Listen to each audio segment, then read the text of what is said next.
नमस्ते छात्रों, स्वागत है आपका मेरे YouTube channel learn with Mahesh में। आज हम लोग कक्षा 10वीं की हिंदी की पहली कविता भारत महिमा पढ़ेंगे। सबसे पहले हम लोग पूरी कविता पढ़ेंगे। कविता पढ़ने के बाद उसके कठिन अर्थ वाले शब्द और उसका स्पष्टीकरण हम लोग देखेंगे। भारत महिमा, कवि जयशंकर प्रसाद। हिमालय के आंगन में उसे किरणों का दे उपहार, उषा ने हंस अभिनंदन किया और पहनाया हीरक हार। जगे हम लगे जगाने विश्व, लोग में फैला फिर आलोक, योम तम पुंज हुआ तब नष्ट, अखिल संस्कृति हो उठी अशोक। विमल वाणी ने वीणा ली, कमल कोमल कर में सप्रीत, सप्त स्वर सप्त सिंधु में उठे, छिड़ा तब मधुर साम संगीत। विजय केवल लोहे की नहीं, धर्म की रही धरा पर धूम। भिक्षु होकर रहते सम्राट, दया दिखलाते हर घर घर घूम। गोरी को दिया दया का दान, चीन को मिली धर्म की दृष्टि। मिला था स्वर्ण भूमि को रत्न, शील की सिंहल को भी सृष्टि। किसी का हमने छीना नहीं, प्रकृति का रहा पालना यही। हमारी जन्मभूमि थी यही, कहीं से हम आए थे नहीं। चरित थे पूत भुजा में शक्ति, नम्रता रही सदा संपन्न।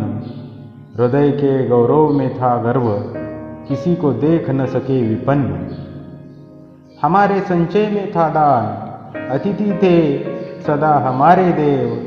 वचन में सत्य, हृदय में तेज, प्रतिज्ञा में रहती थी टेव। वही है रक्त, वही है देश, वही साहस है वैसा ज्ञान। वही है शांति, वही है शक्ति, वही हम दिव्य आर्य संतान। जिए तो सदा इसी के लिए, यही अभिमान रहे यह हर्ष। निछावर कर दे हम सर्वस्व, हमारा प्यारा भारतवर्ष, हमारा प्यारा भारतवर्ष।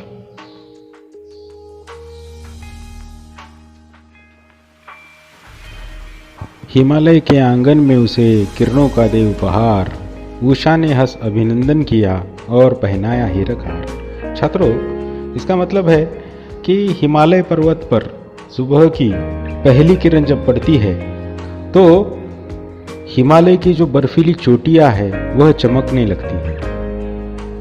सुनहरी किरणें जब इन बर्फीली चोटियों पर चमकने लगती है तो वह जो मोहक नज़ारा है वह कवि को ऐसा लगता है मानो जैसे मोतियों की माला किसी धागे में पिरोई हो और वह मोती मानो हीरे के जैसे दिखाई दे रहे हो। और वह हीरो की माला जो है, वह हीरो की माला हिमालय ने पहन ली है।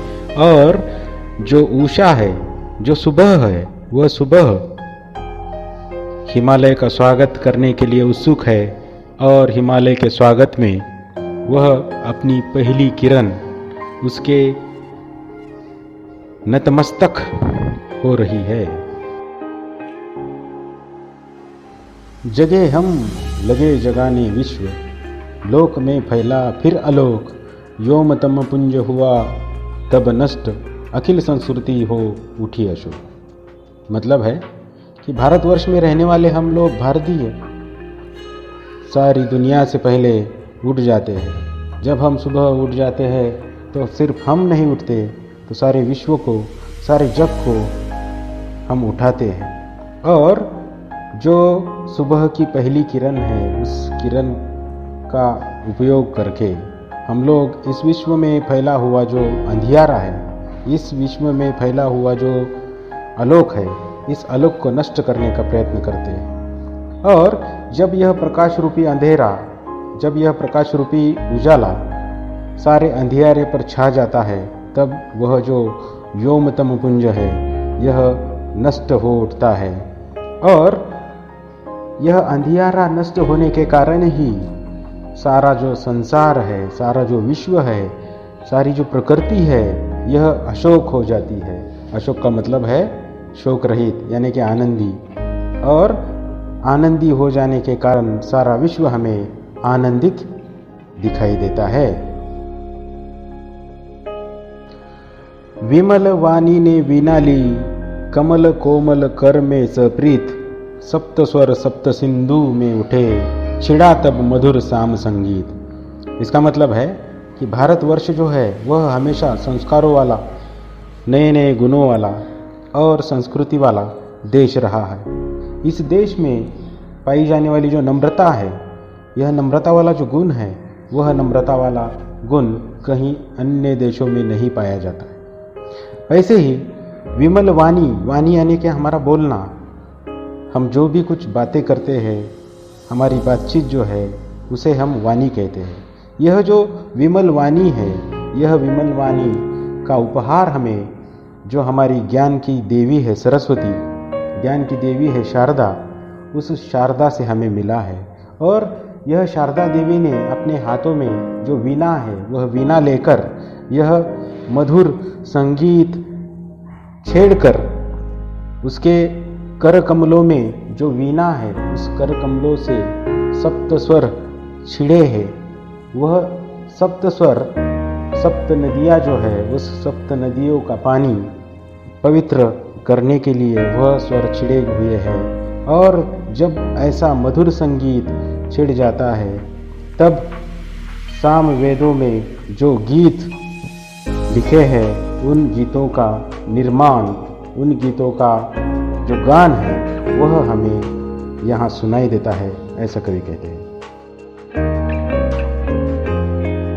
विजय केवल लोहे की नहीं, धर्म की रही धरा पर धूम, भिक्षु होकर रहते सम्राट, दया दिखलाते घर घर को।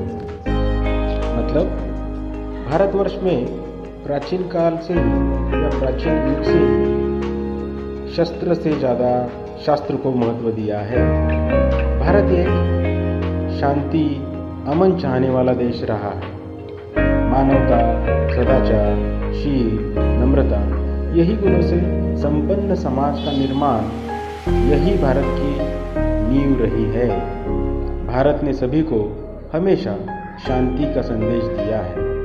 विजय प्राप्त करने के लिए हमेशा शस्त्र उठाने की आवश्यकता नहीं है।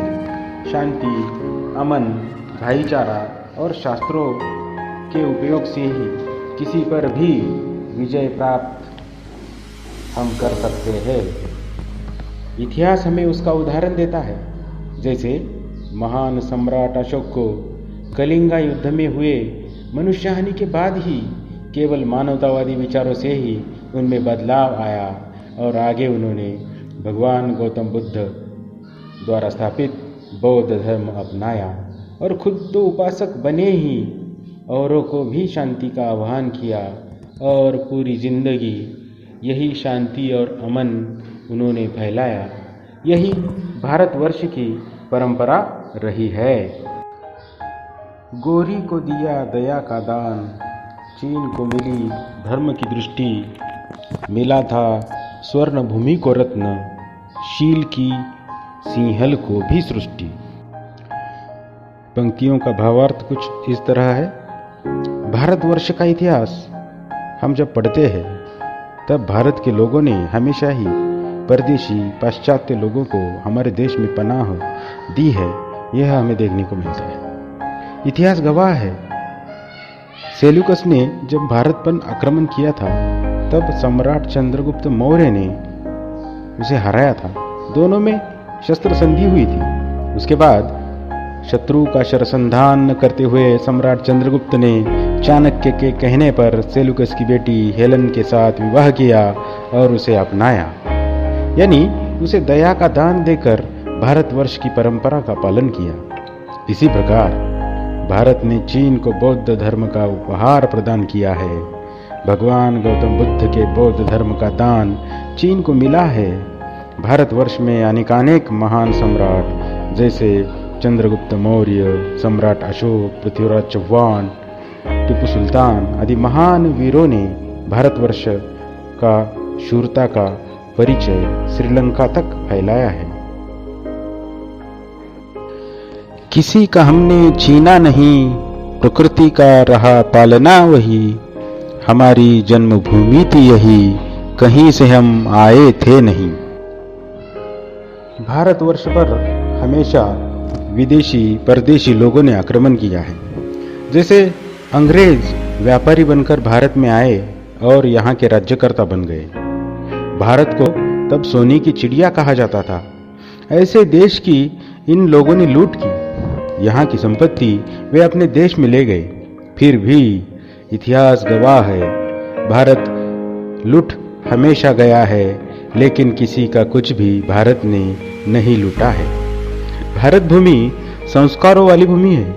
किसी का कुछ भी हमने कभी छीना नहीं है। हम छीनना नहीं जानते।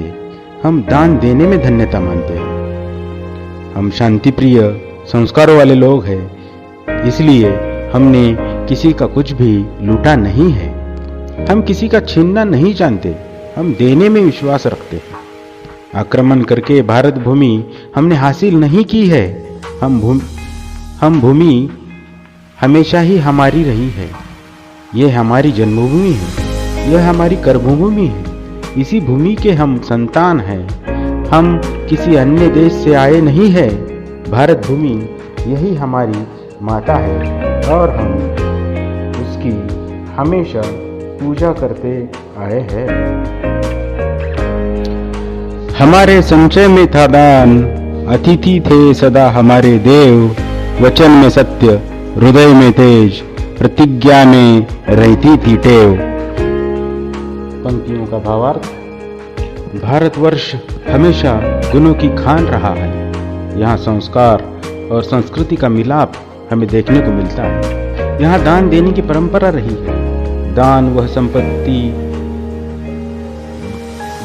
संपत्ति का हो, अनाज का हो, गहनों का हो, संस्कारों का हो या गुणों का हो, हम दानवीर कहलाते हैं। अतिथि देवो भव यह हमारी परंपरा है। भारत में यही संस्कार सदियों से पीढ़ी दर पीढ़ी चलते आए हैं। यहाँ वचनों के लिए प्राण भी त्याग देने की परंपरा रही है। सत्यवचनी सदाचारी श्री राम भी यही जन्मे थे, जिन्होंने दिए गए वचनों के खातिर ही 14 वर्ष का वनवास स्वीकार किया था। निस्वार्थ वृत्ति हमेशा ही इस भारतवर्ष की असीम अमिट शक्ति रही है।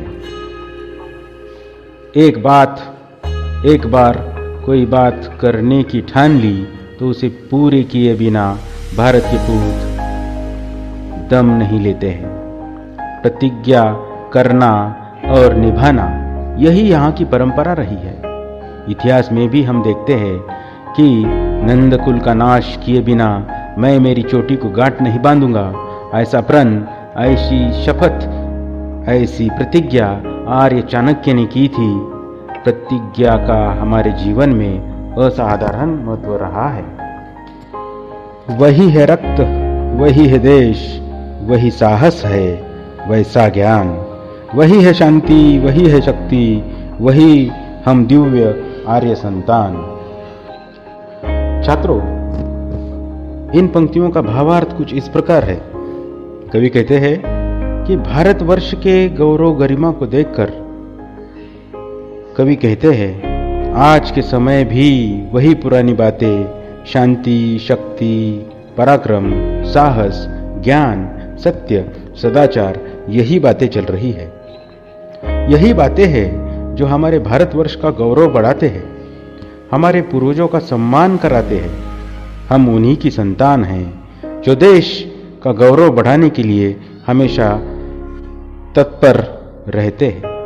हमारे शरीर में उन्हीं शूरवीर पूर्वजों का खून है, इसीलिए आज भी हम हमारे भारत की जमीन के लिए सदैव अपने प्राण न्यौछावर करने के लिए तैयार रहते हैं। इस धरती के संरक्षण के खातिर मिटने के लिए भी तैयार रहते हैं। हम उन्हीं पूर्वजों की आर्य संतान हैं, ऐसा कवि का कहना। जिए तो सदा इसी के लिए, यही अभिमान रहे, यह हर्ष निछावर कर दे हम सर्वस्व, हमारा प्यारा भारतवर्ष, हमारा प्यारा भारतवर्ष। प्रस्तुत पंक्तियों में कवि कहते हैं, भारत का इतिहास दुनिया के लिए हमेशा प्रेरणादायी रहा है। भारत के वीरों की भारत माता के प्रति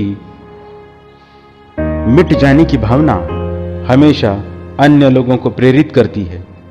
इसीलिए हम हमारे भारत माँ के लिए गीत भी उसी प्रकार के गाते हैं। दिल दिया है जान भी देंगे ऐ वतन तेरे लिए, दिल दिया है जान भी देंगे ऐ वतन तेरे लिए।